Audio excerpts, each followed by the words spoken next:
something happening here. What it is ain't exactly clear. There's a man with a gun over there, telling me I got to beware.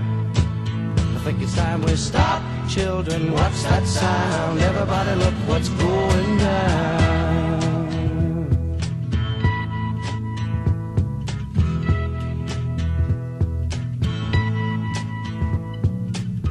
There's battle lines being drawn. Nobody's right if everybody's wrong. I'm getting so much resistance from behind. Time we stopped. Hey, what's that sound? Everybody look what's going down.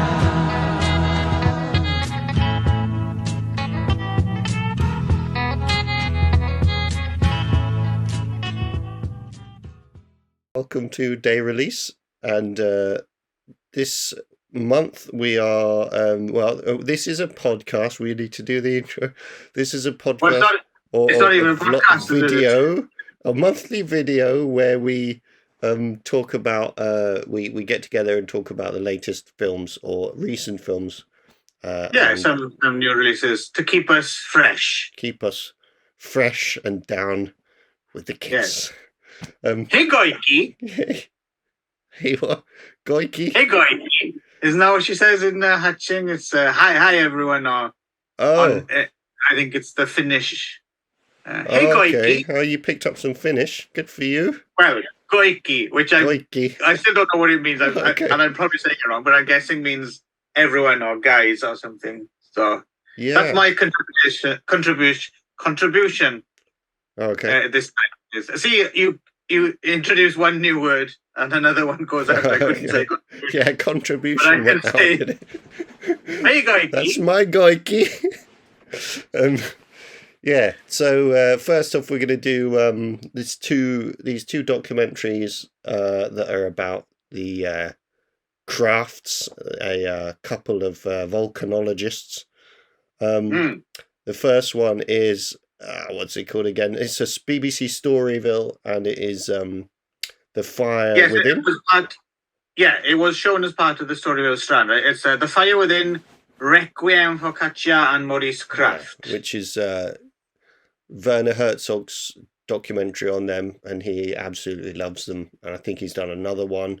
That's called... He's done another one, hasn't he? Which is called... he did one a few years ago called...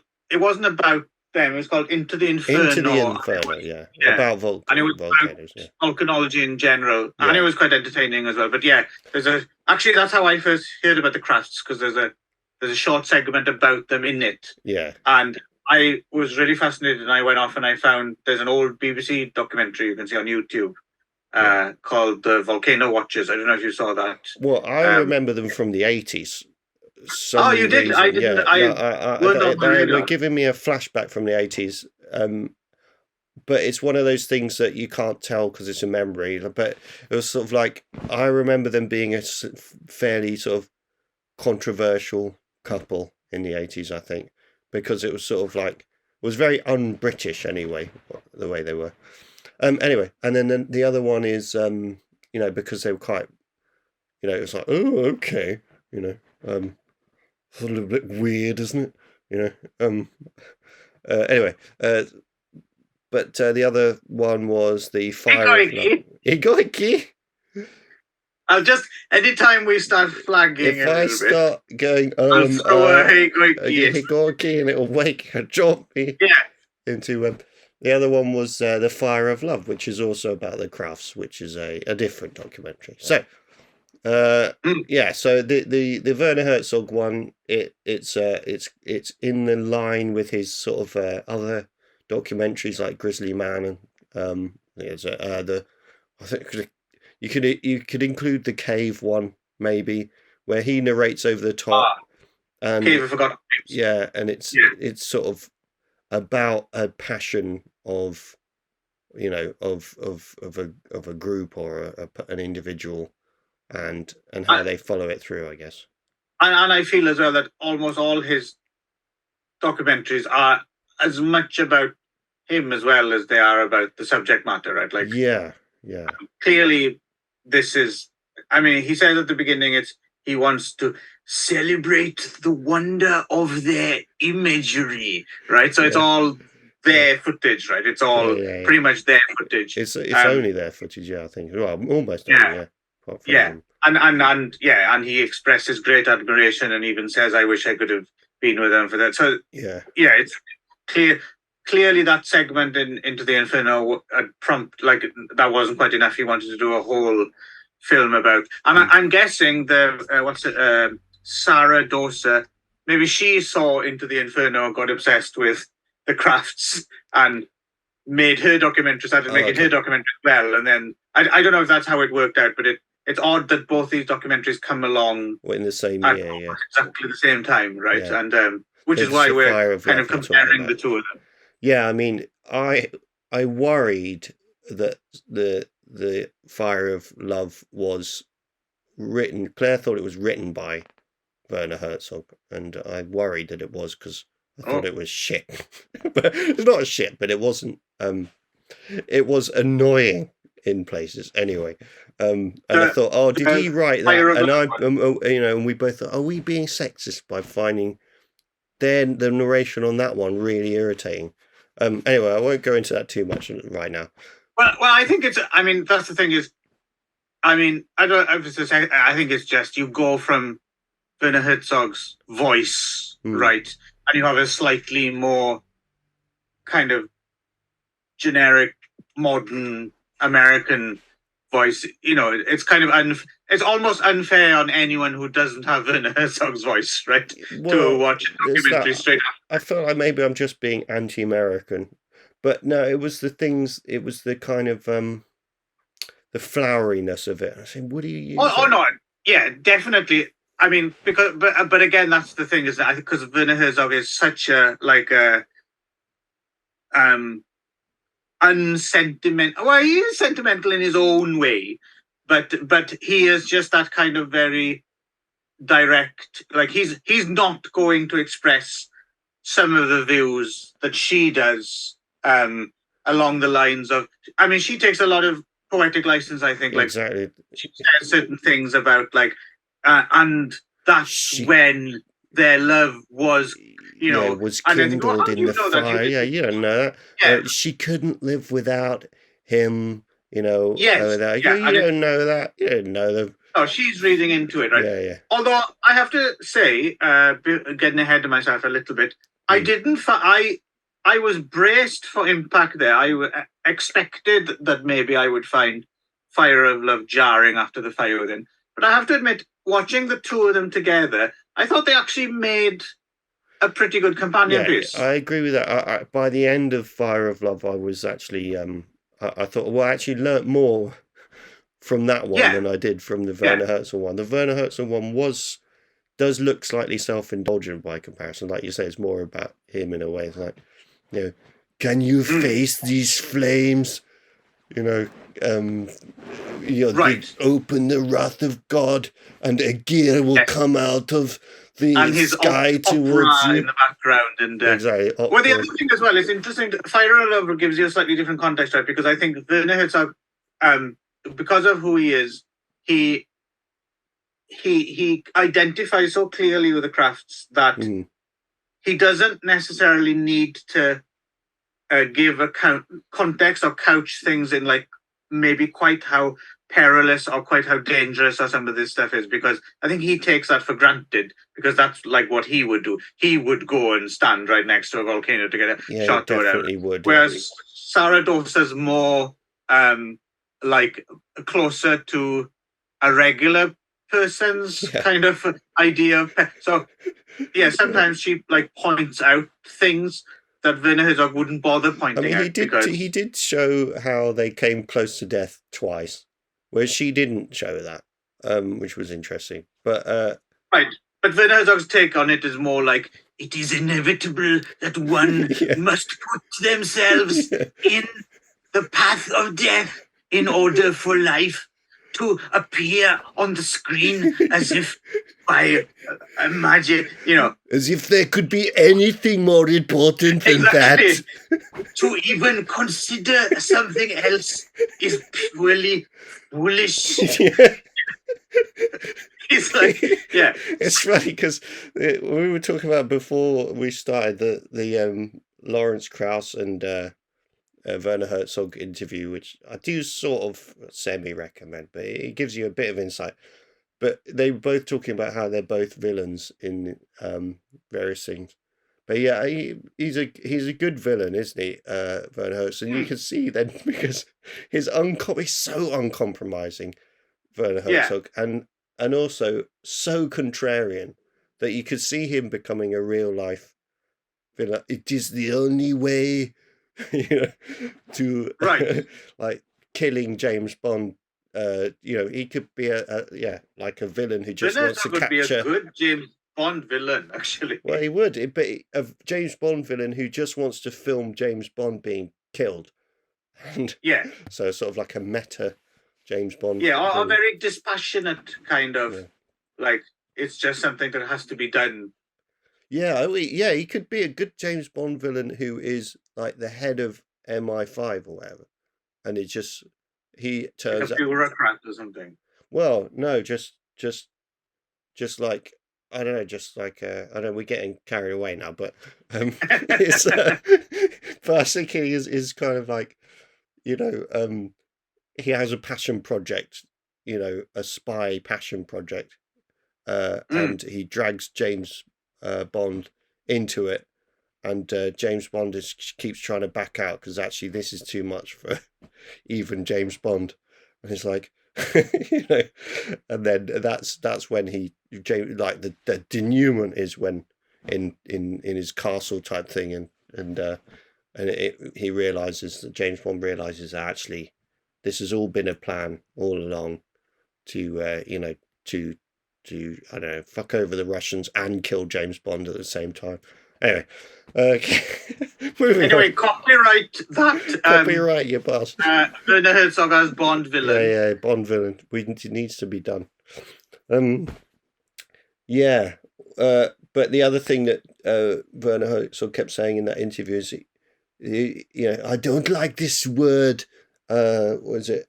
Obsessive. I'm not obsessive. Yes, you are. I'm not obsessive. Yeah, you do. And then he says, what does he say? Oh, I have, passions thrown into my life. And I was like, yeah, okay. He likes to see it like that. But I think he gets away with it because he's one of those people. I don't think he's I think he believes what he says, right? So I don't think he's lying. I think he just maybe is slightly lacking. I don't know if you can underestimate. He might be slightly lacking. Which is maybe what makes him refreshing. Actually, is he doesn't have too much of a I don't think he thinks about his own self-image that much or how he's coming across. Like he's. I don't know. On the other hand, I think over the years he must have figured out. I think he does have maybe he keeps his cards close to his chest. I think he's got a fairly it's justified, but at the same time a fairly resounding ego, in terms of his own part of place in the canon of film. Yeah, but I think that's somewhat earned. I think it is earned. Of course, he's earned it. It's extraordinary to think that he did Fitzgerald in his 20s. I cannot even. It was in his 20s, right? I can't even fathom it. Actually, doing that film. He was a bit older than that. I think he was in his. Well, I think he was 30s, in his 20s. Yeah. Oh right, well. Still, whatever it was, I thought you said he was in his 20s. But yeah, it is ridiculous. Or maybe A Gear Wrath of God, is that before Fitzgerald? It is. Maybe that's in his 20s, which again is and I think it was A Gear that one of the one of the crew got shot with an arrow, like a giant poison tipped arrow or whatever. through the clavicle. It Anyway. might be Fitzgeraldo, but I don't know. That sounds like yeah, it could be. It could be. I can't remember because that sounds like a mixture of 2 or 3 stories in one. Well, he told that in that interview and showed an arrow that was similar. This is not from the. But I know what you mean. The one thing he does, there's a slight amount of like I said, 90% I'm on board with, like, Werner Herzog's my kind of guy, right? But yes, occasionally when he says things like, so for instance, when they were filming Fitzgeraldo and they're pulling that ship up a mountain or whatever, and at one point it did snap and some people got injured or something like that, and you know, there's clearly a certain amount of monomaniacal kind of you know, in the couple off in the jungles making Apocalypse Now kind of way. What I've noticed is Werner Herzog never quite faces up to. He's always goes, no, I do not think we were being unreasonable. You know, somehow he never quite faces up. Go on. You were a little bit drunk on the thing that comes across. No, not at all. No. I was in control. I would never put a crew person in danger. I don't know when the arrow went through his neck. This was. We had the doctor. Yeah, okay. Yeah, but it was perfectly fine. Yeah. And now that young man is president of the, you know, of the people who speak through a throat thing society. He's perfectly happy. Ultimately, I think being shot in my movie enriched his life. Yeah, he almost did say that.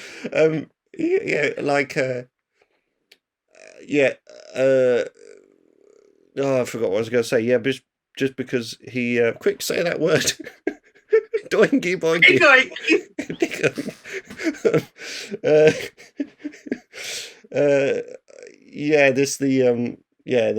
The kind of lack of... Yeah, I forgot it. Lack of, the ability to self-reflect. I hope I'm not accidentally, as well, with my bad finish, I hope I'm not accidentally saying another word that sounds similar to that word, and instead of saying, hey guys, I'm, you know, calling everyone a bunch of motherfuckers or something. Yeah, you've called a particular, group within Finland the worst word you can possibly hear. There's Goiki, which is guys, and there's the Goiki, which is like some demographic. The Goiki community. Yeah, furious. If you add the word oiki boiki or that is basically wishing genocide upon them or something. On the Goiki. Goiki fucking bastard. But they just fess up to it, you know, instead of saying, No, well, that's what I was going to say. Yeah, is that I think the reason why he does that is because he's so contrarian. That's the one thing that comes across in this interview. He's the most contrarian person I think I've ever seen interviewed. It's almost like Johnny Rotten in a way. But Johnny Rotten's probably not like that anymore. But you know how he used to be, like, you know, he's kind of, but in a more kind of intellectual way. He's sort of like, you know, so, like Lawrence Krauss is asking him, so what, you know, how did you feel about this film? Did you put that in there because you wanted it? No, I don't think I did. No, okay. So it's funny because you said in an interview you did that. No, I don't think I did think that. I didn't ever say that. No. Okay. I think that might also be a slightly Germanic thing as well, because I've had a few German friends over the years, and I've noticed the one a German character trait I've noticed, broadly speaking, is, you know, sometimes when you're having like a conversation in a group of people, sometimes someone would say something and it might be like slightly false, or it doesn't really matter, it's not exact, and you just and the conversation just kind of moves on, kind of thing. And but I've noticed in general, German will stop a conversation dead with no. Like, if something's not right, like, they won't let it past. Like, they will mention it. They will bring it up. Well, Apologies to any Germans watching who disagree with me. I know this is not correct. You can't disagree because that proves them right. So there. Yeah, but I think what I mean is I think that's more of a rather, but clearly he has his own take on it as well. Because his take was no, I never said that when he did say that. Okay, so what is it then? Actually, it's more about this film is completely about fish. Okay, well, I like it when it's like, tell me how it's like. It's not about fish. What are you talking about? He's just like, I would never say that. You just said it. He's like that. Your Werner was getting more and more camp as well as the episodes. Yeah, well, yeah. I mean, he irritates me a little bit because really, I don't know. People that are too contrarian, I find he's been allowed to be. You think he made a gear, Wrath of God, maybe in his 20, whatever. He peaked really early, and then from there on, he's been allowed to be Mr. Contrarian for the rest of his life, and no one can ever argue with him because he's always right. That's a bit of a problem for me. But well, it's certainly true that, yeah, you're right, especially among like film connoisseurs as well. I think he's such a kind of towering name, and yes, and he's told all these stories before as well, right? But I feel that's more my problem, just because I've tracked down all the old interviews with him and listened to, so he mentioned something that's the one problem I have with him, is he mentioned some of the same things like again and again and again, but they are quite good stories. And I've heard them before. That's the only thing. I'm not sure if I should put the blame on him, but I know what you mean. He's clearly solidified somewhat, right? He's less maybe fluid than he once was. He doesn't want anyone to define him, but then even if that's someone just saying, how about when you said this? Oh, no, I don't. He is in danger of slightly becoming a caricature of himself. It's true. But, he's pretty old by now. And he's a brilliant filmmaker. I'm not knocking. I just think that if I went to his university sort of thing, he does a course of some kind, I'd probably end up arguing with him all the time. I don't think that would be healthy for me or him. But I think that might be something to do with you as well. Dismiss. Yeah, I'm very argumentative. But, Speaking of contrarians. Yeah, well, it bugs me. So, yeah, I can imagine. We sat there down the front, Higoiki! Yeah, and Higoiki. And everyone would go, anyway. So the other film, then, you want to Fire of Love, or we've said everything that's important about? Well, we'd like to say, I don't think we said anything about it. But no, I mean, they kind of speak for themselves. I would recommend watching both of them, just for the crafts footage alone, right? And the one thing Werner Herzog does mention that the Fire of Love doesn't, he does address the fact that so for instance when they died in Kyushu, there were some kind of takes on it which were, they were very irresponsible and their behavior got other people killed alongside them and that kind of thing, right? And then he was like, but they never took a risk that they couldn't calculate. So this is clearly total bullshit. But he couches it in a way that at least he does air those grievances, right? Whereas I don't think Fire of Love mentions it at all. No. And it romanticizes it a bit too much. He does. No, that does. Fire of Love does. So. I think they both do to a certain extent. But she glosses over it, is what I mean. Yeah. Carry on. But also, I feel as if what was I saying about? And he does go out of his way to kind of address as well people complaining that they weren't, because this is things Fire of Love doesn't do at all. It's quite interesting.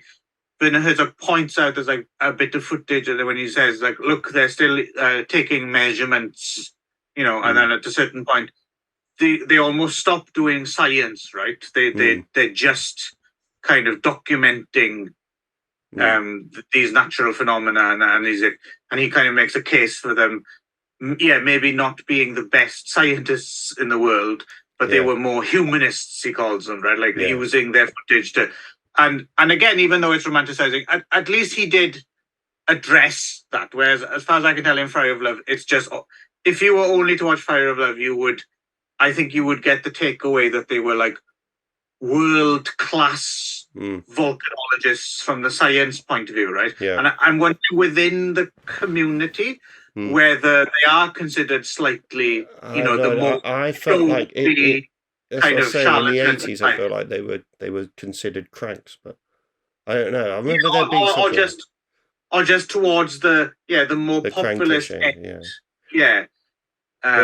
It's as it said in the Fire of Love documentary, it's it was like an explosion of volcanologists. I mean, I like the idea.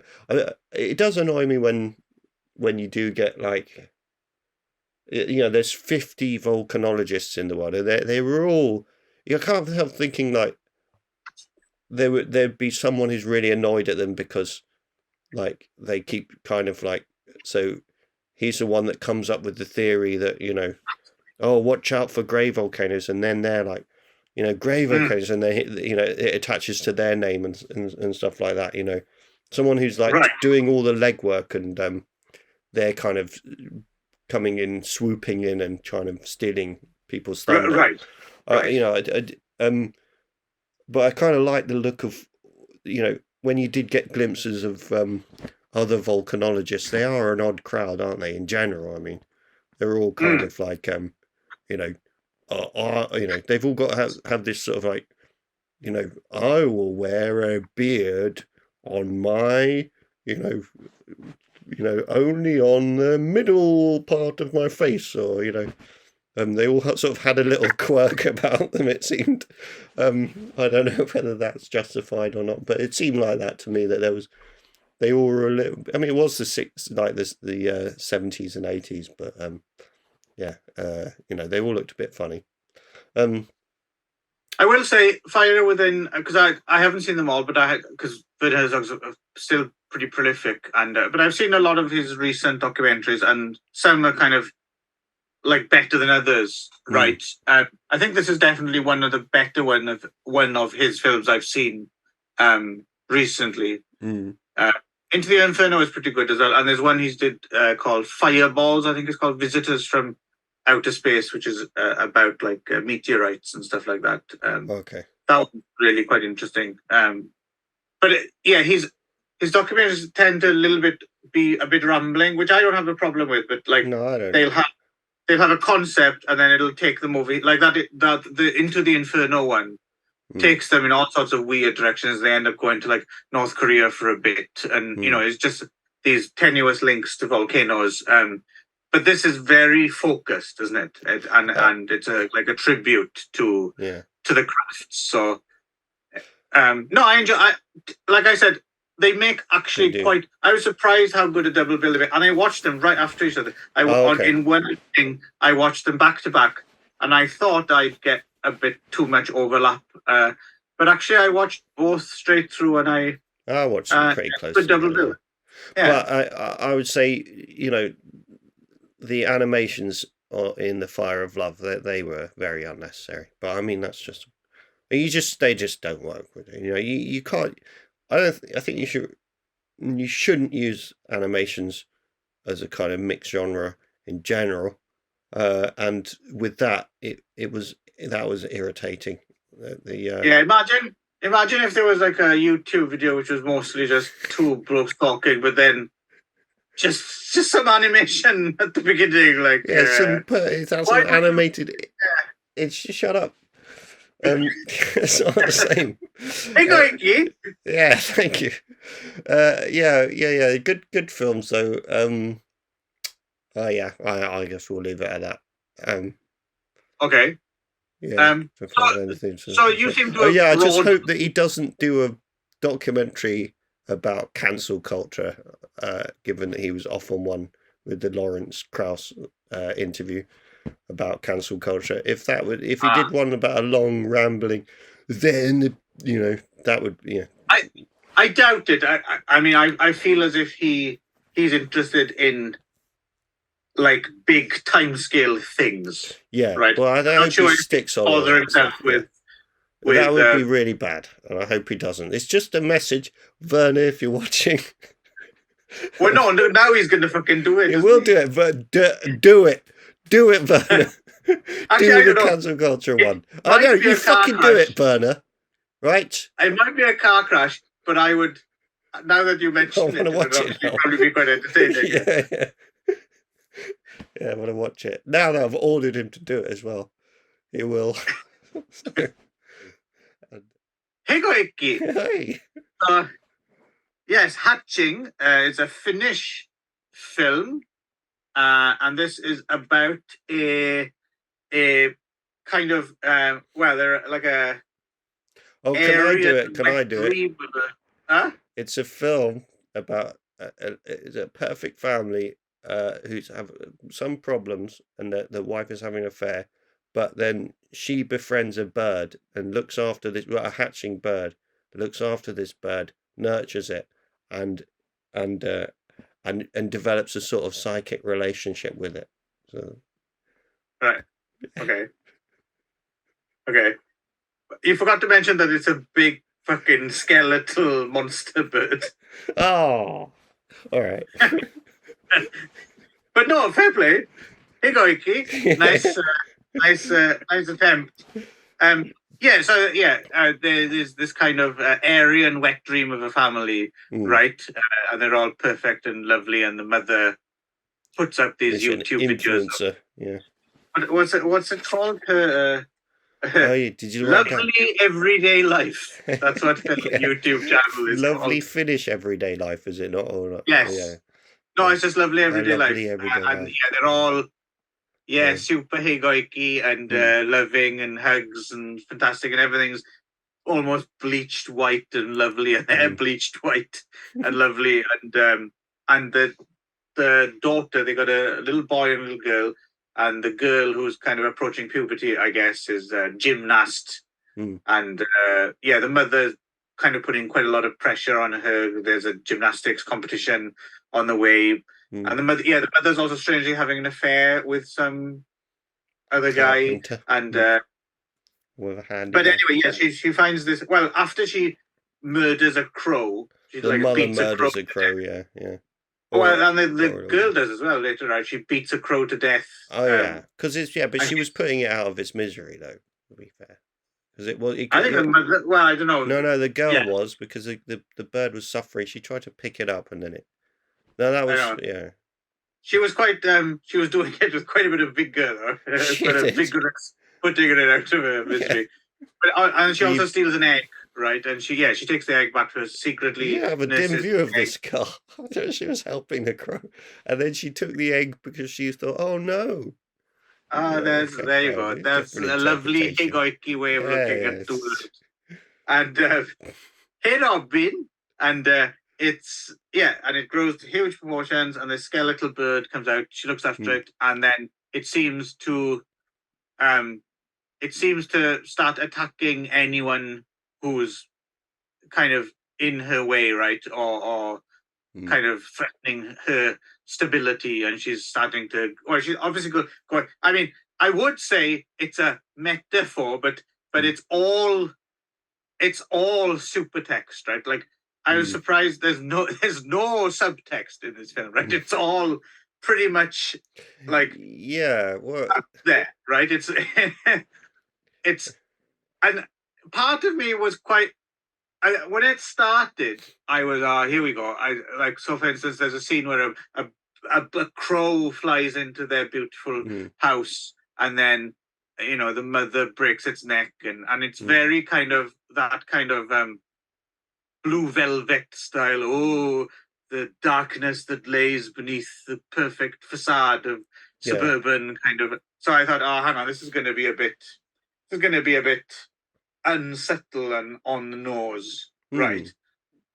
But then what I did appreciate a little bit is it doesn't, because I think for a lot of the running time you're expecting this is going to be, the big twist is the bird didn't exist, and it's just, manifestation of her, her going through this difficult puberty and all that. So I appreciated that they didn't actually go that way, and they did play it like, oh no, there is actually a huge fucking bird that's turning into. Yeah. I appreciate. So that was good. However, it's still overall for me, it's still a bit. I mean, I don't mind horror being hijacked to like tell, like a message or something like that. Yeah. But I would like it at least fucking put one thin layer of dirt over the corpse, right? But this is just in full view, right? This is just there's nothing in the slightest subtle or like, I wonder what that was about. Yeah. Well, it's in your face. Yeah, it's in a lot. I mean, Lamb was sort of fairly similar, and then I told you about Catler, which was quite similar. The thing on Netflix, which is about the volcanic mountain, which ties everything together in a way, and these people coming out of the ash of the volcano and their doppelgangers. It's pretty good, but they're all sort of seem to be based on I don't know if they are based on a folktale, but on folktales, but they all seem to be based on folktales. They all have like a Grimm's fairy tale-y moral-ish message at the end or something. It's kind of like almost like a folk morality in a way. Well, I don't think a this folk even twist at the end.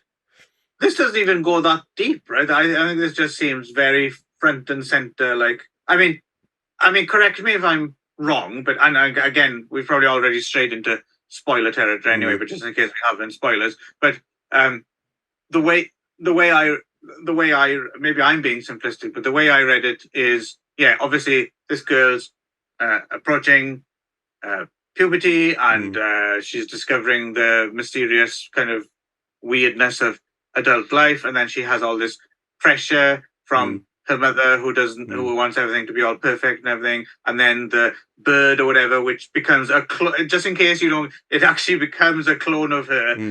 It's clearly a manifestation of this, of the other side of her that isn't the perfect little girl, but she has to grow up to be her own person.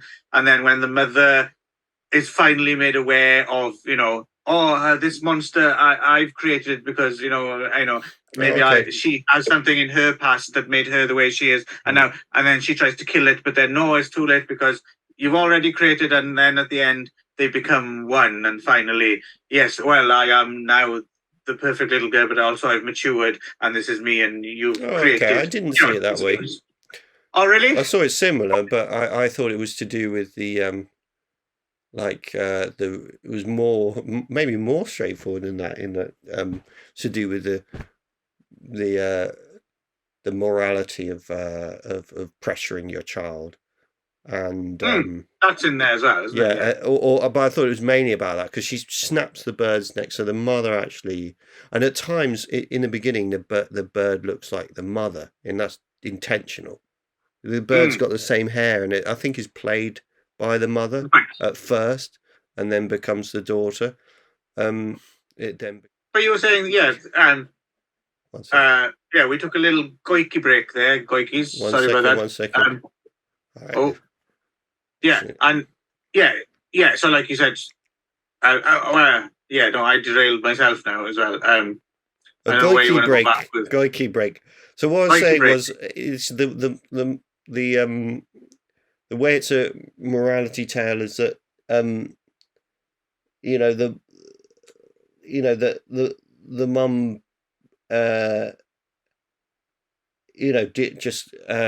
it was like almost like a Grimm's fairy tale, the tragedy of the mum killing killing her the one she loved, which is what she was doing all the way through, and then having to live with this monster.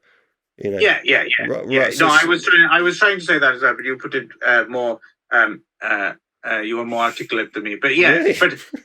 but all I know. I didn't know that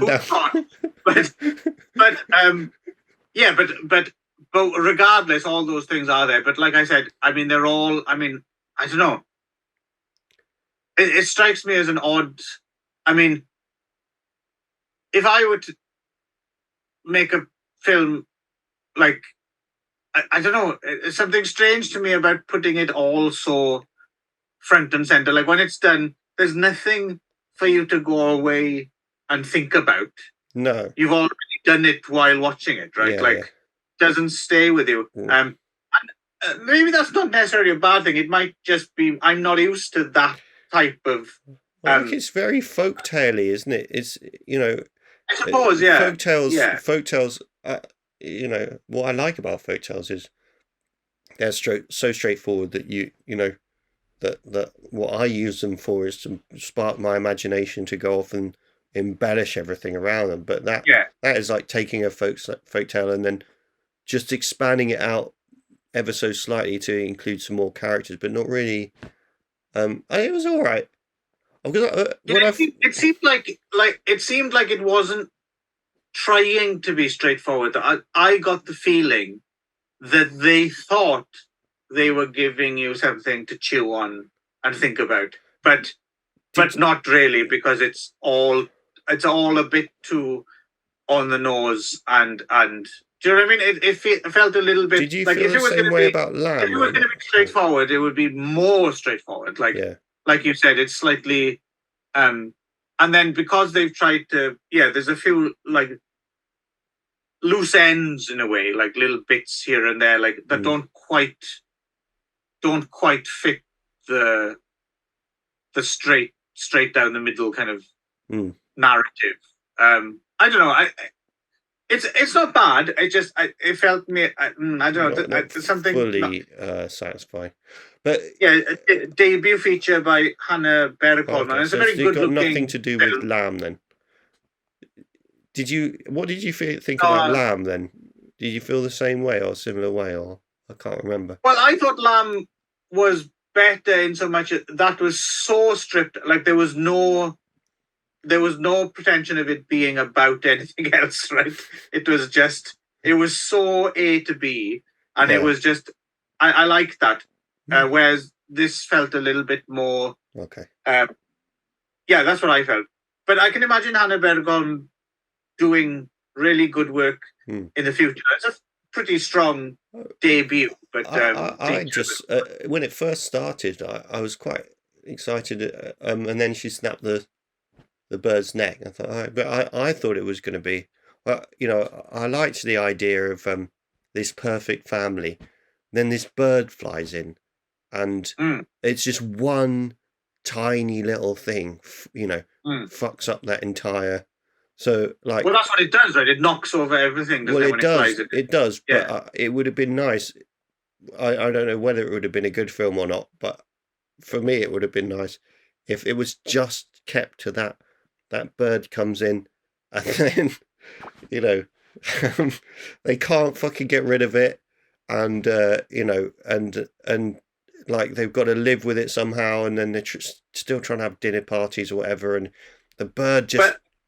But then I suppose it would become like, which is probably the influence. Well, is that the film Teorama, right? Is it a Pasolini movie? I forget now. Or is it? But it's Pasolini film, right? And about the stranger who comes into the house, as played by Ted. And they've kind of redone that story a number of times. Yeah, but it was one stray element just comes in, and it mirrors the. Or like an Inspector Calls type thing. No, but this what I'm talking about was how fragile those veneers of exactly. Which I know is a similar thing, but I like the idea of something so small and so insignificant, like a bird just derailing this family. Not than a person, but something that is just like, like or their lives are perfect, and then the husband forgot his watch, and then that's it. There's a bloodbath by the end, sort of thing. Or it's like that. There was that episode of Father Ted, right, where there's the car with this perfectly new car, and there's like a tiny dent or something in the bonnet, and he tries tapping it out with a hammer, and then ends up toppling the whole car. Exactly, yeah. But that for the middle class veneer of perfection, which would go well. There's definitely something you could do with it. Yeah, without it turning into Rowan Atkinson's Man versus Bee. Yes, which we yeah. haven't yet reviewed, but we will. Will we? I don't know. I think that'll be off that week. Yeah. Yeah, I don't know. But I suppose the other thing as well, in general, just that kind of, I mean, it's kind of fun to see a different country spin on it a little bit, but at this point in time, that seems like an easy soft target, doesn't it? The kind of YouTube perfect middle class family. Yeah. It's like, I don't know. It seems like something worthy of satire about a decade ago or something. But maybe. I'm not saying, I can't say I've seen loads of stuff about influencers though, but maybe it's just not the. Yeah, I mean, she's quite good. The mother, sort of like I thought she was quite funny. Like she's there all the time with her fucking phone, taking pictures and videos, and people are like, "Oh, will you just sit down?" And, and also has to admit the girl Siri Solalina is very good as well. The main girl. She wasn't. Yeah. Okay. I was because I didn't look at the IMDb. She wasn't in that other film about the. No, she wasn't. No, it's a different. No. It looked different. No. Yeah. Now I remember what she looked like. Anyways. Yeah. It was okay. I liked the way that the mum was good at being sinister as well. Good at being kind of like a control freak. Very good at that. I thought it was good. Yeah, and very good at that kind of passive aggressive kind of thing as well, right? And no. I mean, like I said, it's not terrible by any means. Maybe I had slightly too high expectations for it. Maybe. But right. No, it's I mean, I'm glad I saw it. I was just a bit surprised because it did have really quite good reviews. For instance, Ann Bilson reviewing it in Sight. Actually, reading back the Sight and Sound review, it's not overly. Actually, it's not overly like. It wasn't. It's just a very. I don't know. I read it as being very positive review, but actually reading back, I was like, oh, actually, it's just more of a.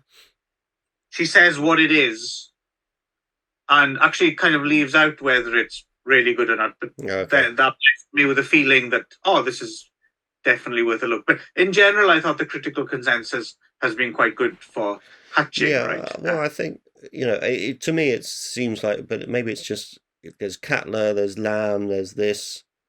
Is there a genre of mixing folk and horror within the kind of Scandi kind of element? Well, as well, we watched the Welsh one, right? The Welsh one, yeah. But anyways, should we move on to Flux Gourmet? Well, Flux Gourmet, yeah. I guess I can try it. Go for it. Flux Gourmet is about a man with flatulence who has to go and sort of ghost write, or is it ghost writing? Can you hear that? Can you hear that? That is flatulence happening right now. Excellent work, and you're letting it out. Good for you. Because for anyone out there who doesn't know what flatulence is, he can't let his out. He's too socially awkward.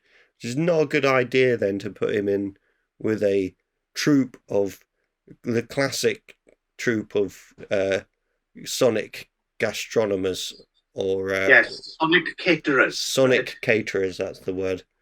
I mean, we've all been there when you want to fart and someone's doing some Sonic catering. You'd think it would be easy to let it out, but it's the crowd that's around you.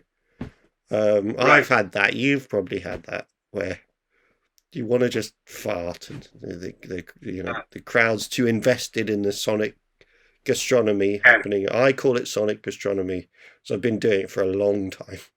Right. I did feel quite sorry for there's one particular scene where he has a moment to himself to just fart, and then he's immediately interrupted by someone. And it's like, that was kind of crushing blow, wasn't it? It's like, dude, leave him alone. Let him just fart. It's a comedy basically, isn't it? Really, I mean. Yeah. Shall I actually say what it's about? I thought I did, didn't I? You mentioned there's a man who's farting. He's trying to write the write about the Sonic gastronomers. And their residency at this stately home that's run by this woman this very tall woman who was in Wednesday. The show. Gwendolyn Christie. Yeah, she was in Game of Thrones as well, I think. Was she? Okay. I kind of love her a bit, but she's great in this. I have to say, yeah, she's quite good. So it's like they're artists in residency, and it's like they're Sonic caterers, which basically means they use food to make sound. It's some kind of sound art. I'm so familiar with the genre of Sonic food that I'd forgotten. What I was going to say, actually, I was imagining some of this would probably land a bit better with you than with me, because I'm very familiar with farting.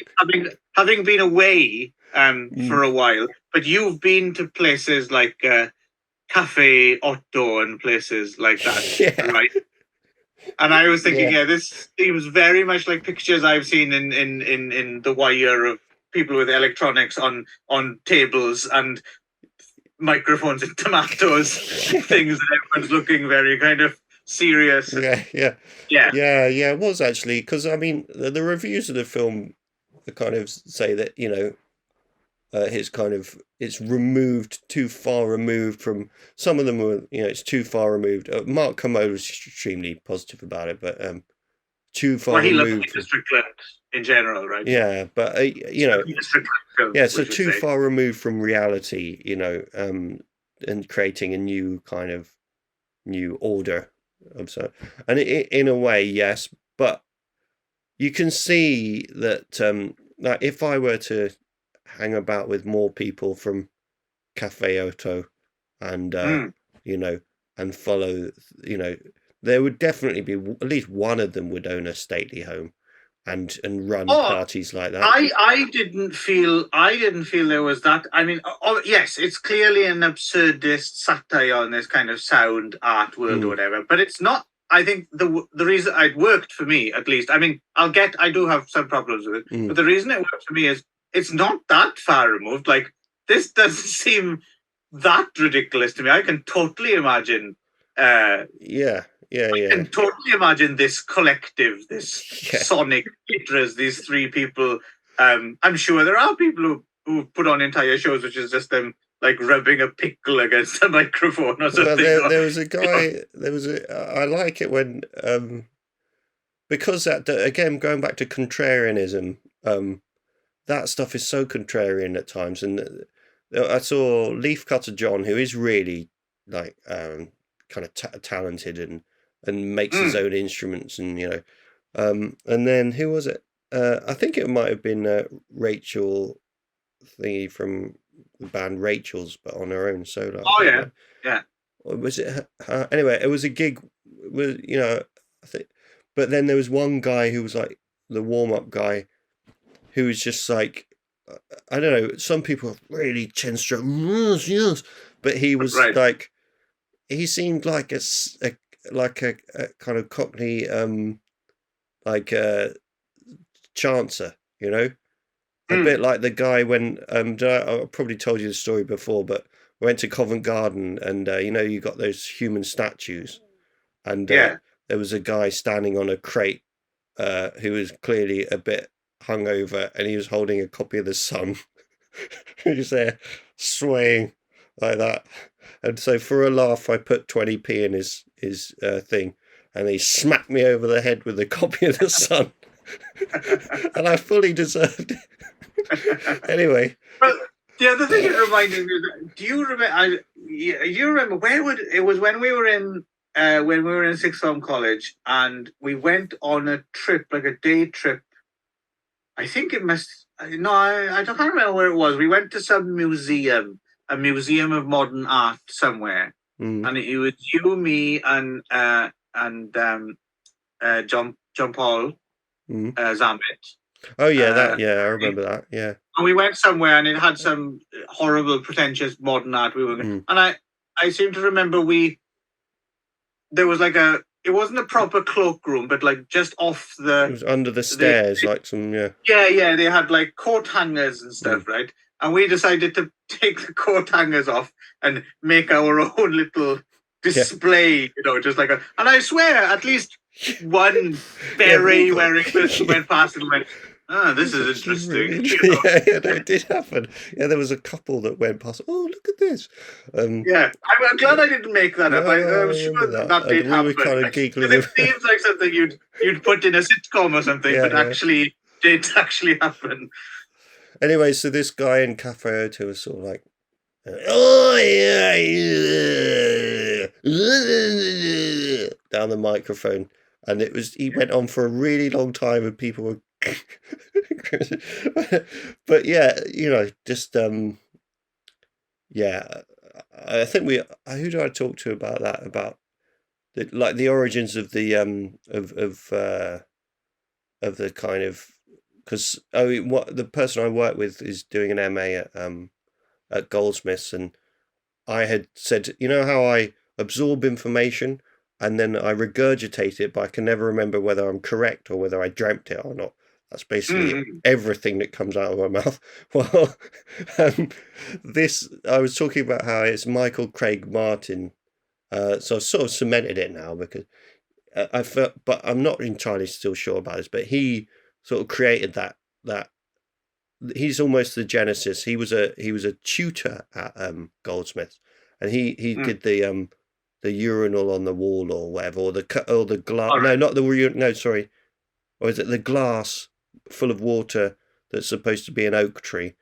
That he did that, and so the idea of this sort of like super reductive what is art question of of contemporary art came in. And then just has lingered ever since, and then and because he's a tutor at at Goldsmiths, and then Damien Hirst and the rest of them started the Sensations thing. Right.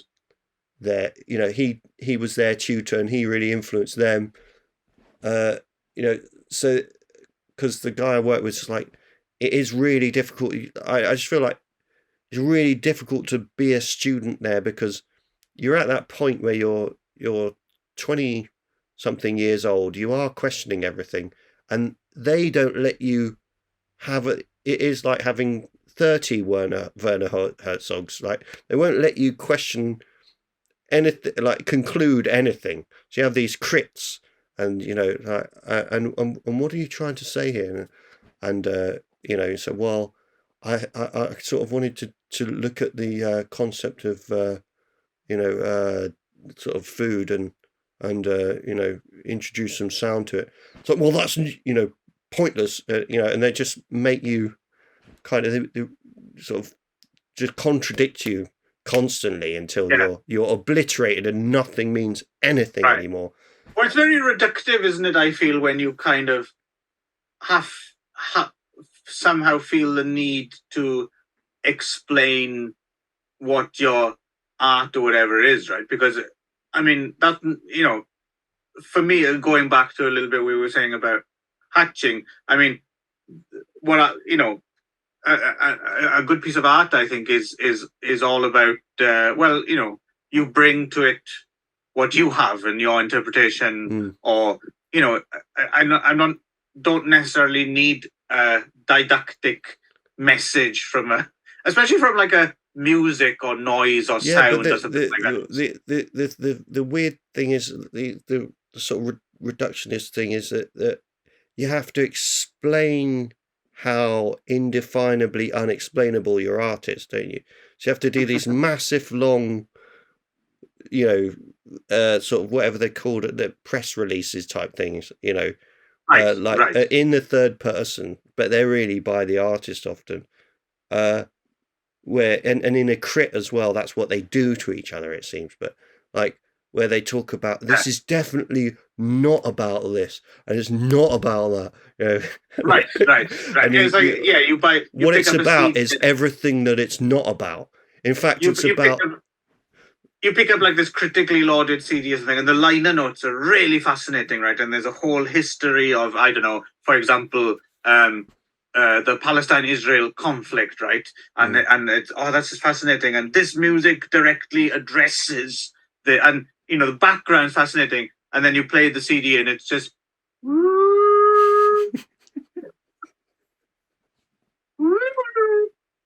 for like 30 minutes or something. I think. Well, like, what's his name? What's his name? Oh God, the famous Japanese noise artist. Merzbow? No. Madonna? No. What's his name? I've seen him twice. No. Akita Masami, which is Merzbow's real name, I think. No. Who's the other famous Japanese noise musician? Oh God, his name's completely gone. Okay, but not the guitarist. You're not thinking of Keiji Haino. Kenji Haino, yeah. Oh, okay. Yeah, like the only album I ever had of his is like, it sounds like it's him in an empty abattoir running around going.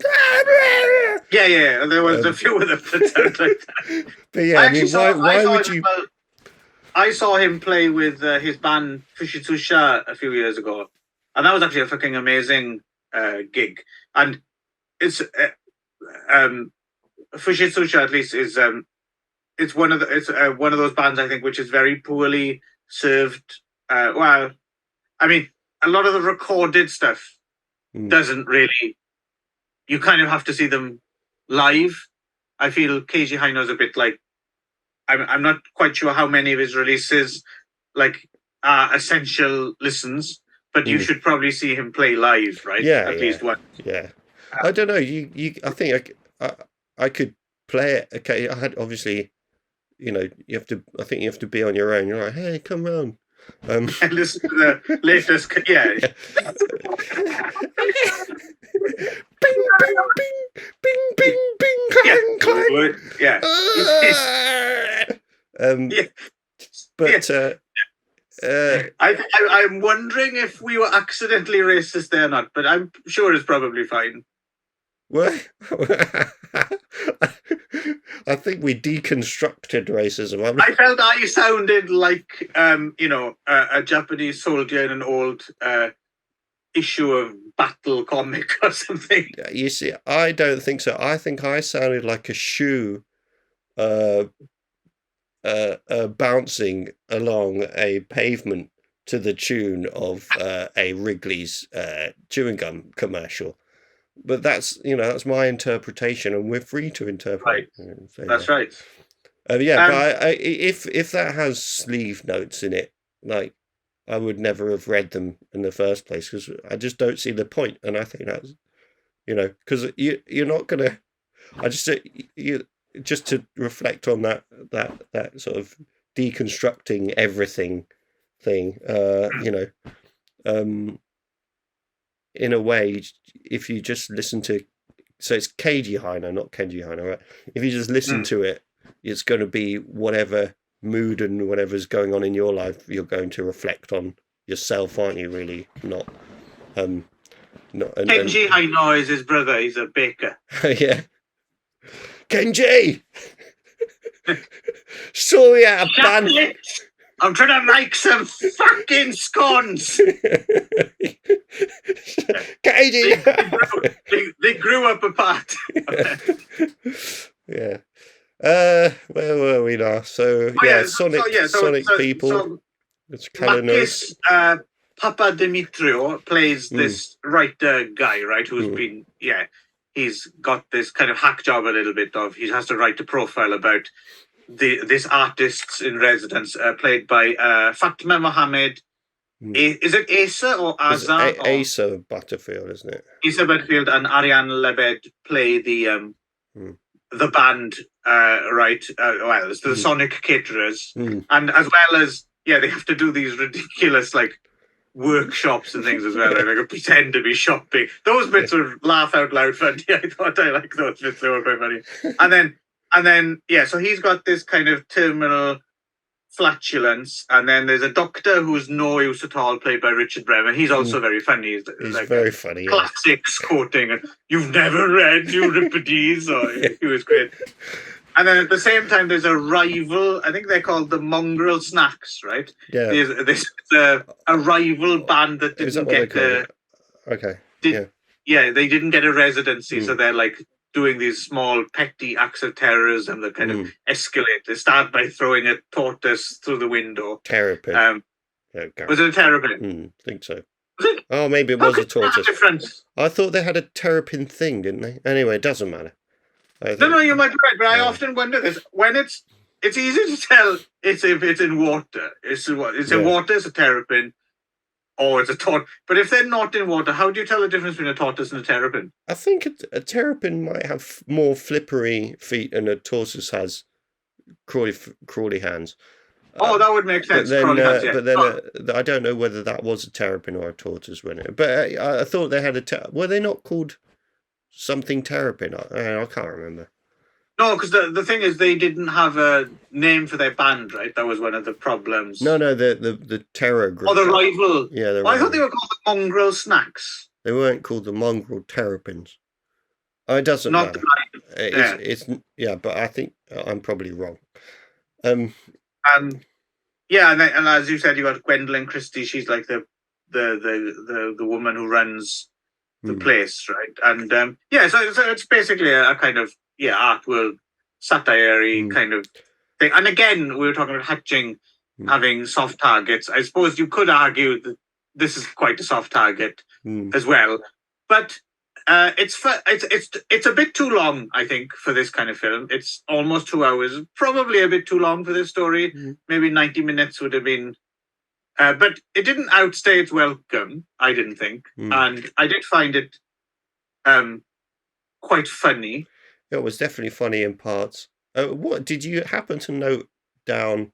I was hoping you would, because I meant to go back, but what the catalogue that Asa Butterfield's character was constantly looking at? I never quite had a good look at it, did we? I wasn't sure what it was. Was it like analog equipment or something? Because we saw that at one point. Or I'm not sure. I think about it. Yeah, I mean, his character was pretty funny. Asa Butterfield as an actor, I haven't rated much so far. I don't know if I've seen him much, but I think I have a bit of a problem with him being sort of like this child actor who was a sort of middle class wet dream child actor, who has that kind of look that I don't know whether he is posh or not, but he looks like he could be posh.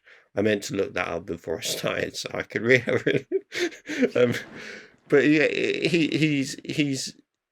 I don't know. Is he subtle, or is it the sort of situation that's enjoyable? I don't know. But when he's sort of being, like when he gives his after dinner, is it after dinner or before dinner speech? Well, they call it really after dinner, they haven't had dinner yet. It. But yeah. But yeah, and him being kind of like a really sort of blunt, kind of like almost like a roadie type character. Right. Like not just like a band member, like a typical band member, Well, I think that's the thing, is that he's supposed to be. He should clearly be with his mates in some kind of indie band. Yeah. But somehow, life has kind of teamed him up with this super pretentious woman, and I mean, I think it's like I said, it's not. It's slightly soft targets, and it's not the most subtle satire in the world. But then again, no one else makes films quite like Peter Strickland, right? So even a lesser Peter Strickland film is different and worth a watch, I think, right? But if you're going by the sound thing, for example, like I don't think it stacks up next to I don't know if you ever saw the Barbarian Sound Studio. Yeah. I thought Barbarian Sound Studio was a different type of film, but I enjoyed that. I found that more rewarding. It's more kind of enigmatic and kind of richly layered, and this is a bit more straightforward. I mean, it looks and sounds wonderful, and like I said, it's funny and I enjoyed it and everything, but I'm not sure if it has. For me, Bavarian Sound Studio, for example, was a bit more like that's a film I can go back to and watch again and again. I could watch Flux Gourmet again as well, but it would be in a different, like, you know, like some like films, like especially comedies can benefit from. It's not so much that you hear new jokes again; it's just the way they're like watching With Nil and I or something again and again. I can imagine Flux Gourmet might be. I could imagine younger people who have more time on their hands than me watching Flux Gourmet again and again and like imitating it and, you know, doing impressions. There was some. I can see it become a cult kind of film in that way. It could be. I think it depends on your mood whether you're going to enjoy it that much. There's partly that, like there's the situation you're watching in where, but also I don't know whether there's any outstanding characters who really jump out as sort of you know, as hugely entertaining, but the Papa Dimitro is he's a good character, it was okay. Whether I would sort of like say, I would never say, I don't think I'd tell anyone, you've got to go and see that. Not necessarily.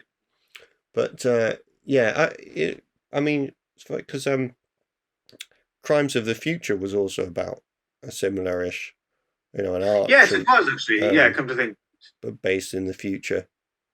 So I was comparing them in my mind, and they had a lot of crossover similarities. Yes. I don't know whether it's you know, like a preoccupation of certain people, like maybe I don't know whether for some particular reason. I feel like Crimes of the Future is obviously a very older man as well, and Crimes of the Future seemed more like Cronenberg kind of looking back over his own career and his own concerns in a way, and so it had a bit more of a kind of it had a lot kind of a richer stew or kind of a deeper kind of, you could feel he was working out lots of different things and like he's at that point in his career where he doesn't really give a hoot what anyone else thinks anymore, and he'll you know, he's kind of, it's a very playful film, right? Whereas I felt with this film, the Flux Gourmet wasn't necessarily so deep or pulling on this rich well or history or not self-reflective in that way. It was clearly just more of a here's a kind of funny concept, let's kind of run with it, see what we can do, and you know, but I didn't feel that it was there was much more to it, but that's fine. I don't need that, right? I don't it's a kind of flimsy piece in a way, I suppose, in that way. But you know, sometimes I like something like that, and I enjoyed it. I enjoyed it. I had fun and I laughed. Yeah, I laughed. Yeah. There we go. Yeah, that'll do. Yeah. No need to belabor the point, I think. But I mean, Peter Strickland's definitely. I'm glad Peter Strickland is out there making films, right? Because no one else is making Peter Strickland films, right? Also worth mentioning, some of the sound for this film is Cave of Antimatter, right? Which is Tim Gain and the other bloke who used to be in Stereolab. That's their current project. Yeah. Oh, okay. Yeah. So they were some of the. I think I saw their credits. Yeah, well, I did think the soundscapes were very authentically noise-based sort of type things. They weren't just you know, some impression of what it was. It did sound right. They scored Peter Strickland's previous film In Fabric as well. Okay, which I haven't seen, but have you seen that then? In Fabric, I haven't caught up with yet. Actually, that's one I need to see. Because, like I said, it seems like almost everything Peter Strickland does is definitely worth at least one look. You know. No, I know it was quite good actually. There's one thing I quite liked about one final thing I want to say was, even though it rode that line between like that's what I quite liked about it as well. It would have been very easy for them to have just portrayed this hyper pretentious Sonic catering world.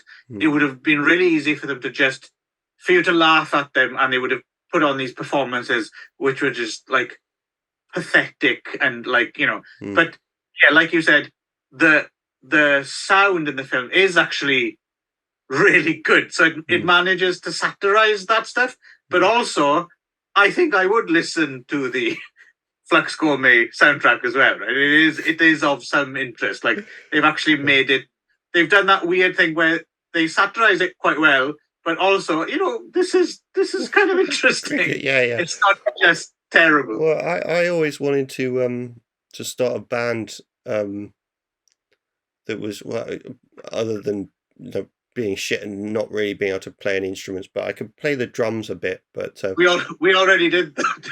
Yeah, we did that.